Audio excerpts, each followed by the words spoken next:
আগামী মঙ্গলবার প্রস্তাবিত ইন্ডিয়া বৈঠকের প্রাক্কালে সংসদের অন্দরে এককাট্টা বিরোধীরা। সোমবার অধীর চৌধুরী সহ লোকসভার আরো 33 জন বিরোধী সদস্যকে সাসপেন্ড করা হলো। রাজ্যসভা থেকে সাসপেন্ড 45 জন সাংসদ। এর আগেই দুই কক্ষ মিলিয়ে মোট 14 জনকে সাসপেন্ড করা হয়েছিল। শাসকের আগ্রাসী চেহারা যতই তীব্র হচ্ছে ততই সংহত হচ্ছে বিরোধী ঐক্য।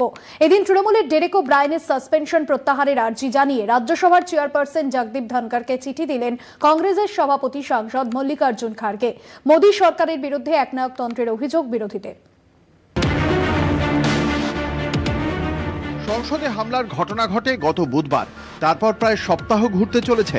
সংসদের অধিবেশন চলাকালীন কঠোর নিরাপত্তা বলয় এড়িয়ে দুই যুবক সেখানে ঢুকে পড়েছিলেন। তারা কর্ণাটকের বিজেপি সাংসদের সুপারিশে পাওয়া প্রবেশপত্র নিয়ে দর্শক আসনে বসেছিলেন। প্রত্যাশিত কারণেই শাসকের দায়বর্তায় ওই দিনের ঘটনার জবাবদিহি করার। স্বভাবতই কেন্দ্রীয় স্বরাষ্ট্রমন্ত্রী অমিত শাহর বিবৃতি দাবি করেছেন বিরোধীরা, কিন্তু প্রধানমন্ত্রী নরেন্দ্র মোদী তো দূর, অমিত শাহকেও অধিবেশনমুখী হতে দেখা যায়নি। সঙ্গত কারণেই সংসদের দুই কক্ষেই স্বরাষ্ট্রমন্ত্রীর বিবৃতির দাবিতে সরব হয়েছেন সদস্যরা।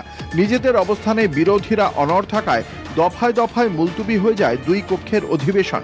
রাজ্যসভার চেয়ারম্যান জগদীপ ধনখড় গত বৃহস্পতিবার বিক্ষোভ প্রদর্শনের জেরে তৃণমূলের রাজ্যসভার নেতা ডেরেক ওব্রায়েনকে সাসপেন্ড করেন। একই সঙ্গে ওই দিন লোকসভার 13 জন সাংসদকে সাসপেন্ড করেন অধ্যক্ষ ওম বিড়লা। বুধবার সকালে অধিবেশন শুরু হতেই অমিত শাহের বিবৃতির দাবিতে ঐক্যবদ্ধ হয়ে লোকসভা ও রাজ্যসভায় বিরোধীরা বিক্ষোভ দেখাতে থাকেন।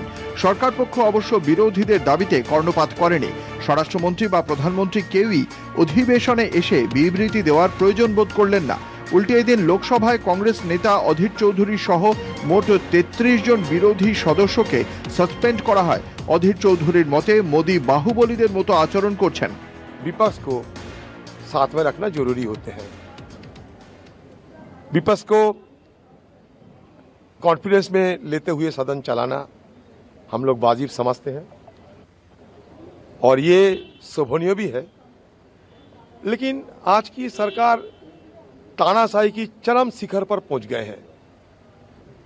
उनके पास बहुमत है और बहुमत की साथ साथ बाहुबली की डंडा घुमा रहे हैं और सारे सदन को जैसे कि अपने पार्टी ऑफिस के मुताबिक चलाना चाहते हैं। আমাদের দাবি কি ছিল? দুটো মাত্র দাবি ছিল। একটি হচ্ছে স্বরাষ্ট্রমন্ত্রী এসে সংসদে বিবৃতি দিন যে লোকসভায় কিভাবে সিকিউরিটি ল্যাপস হলো। তিনি প্রাইভেট চ্যানেলে তিনি বক্তব্য রাখছেন। প্রধানমন্ত্রী অন্যান্য সংবাদ মাধ্যমকে তার বক্তব্য রাখছেন এই বিষয়ে।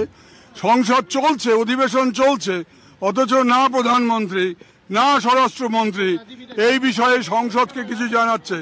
সংসদকে জানানো মানে দেশবাসীকে জানানো। লোকসভায় যারা নির্বাচিত হয়ে আছেন তারা ভারতবর্ষের মানুষের দ্বারা নির্বাচিত হয়ে আছেন। সুতরাং সংসদকে জানানো সরকারের কর্তব্যের মধ্যে পড়ে। বিরোধী শূন্য গণতন্ত্র বা বিরোধী শূন্য সংসদ চাইছে এরা। তাই জন্যই সাংসদদের এইভাবে, এবং এক একজন সাংসদের পিছনে যদি 15-20 লক্ষ ভোটার থাকেন তাহলে পরে দেখবেন সব মিলিয়ে 10 কোটি মানুষকে তারা অপমান করলেন। আমরা প্রতিবাদ করছিলাম সংসদের নিরাপত্তা ব্যবস্থা ফিল করার জন্য। বিজেপির যে সাংসদ পাস দিয়েছিল তাকে সাসপেন্ড করার জন্য। উল্টে আগে 14 জনকে করা হলো, আজকে আমাদের করা হলো। আগামী 22 তারিখ পর্যন্ত চলবে শীতকালীন অধিবেশন, অথচ দুদিনে মোট 92 জন সাংসদকে চলতি অধিবেশন থেকে বস্তুত অপসারিত করার ঘটনায় তীব্র প্রতিক্রিয়া হয়েছে ইন্ডিয়া জোটে। কংগ্রেস সভাপতি এদিন সকালেই তৃণমূল নেতা ডেরেক ওব্রায়েনের সাসপেনশন তুলে নেওয়ার আবেদন জানিয়ে জগদীপ ধনখড়কে চিঠি দেন, যা জোট ধর্ম পালনের ক্ষেত্রে খুবই গুরুত্বপূর্ণ পদক্ষেপ।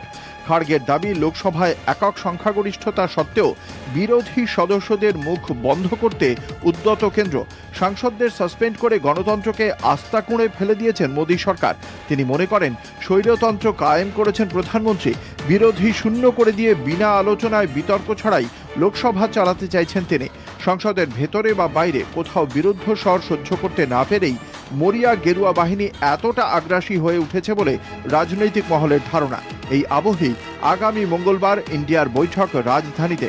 সংসদের অধিবেশনে বিরোধীদের পারস্পরিক বোঝাপড়ার প্রেক্ষিতে ইন্ডিয়া বৈঠকের তাৎপর্য গুণগতভাবেই বেড়ে গেল বলে মনে করা হচ্ছে।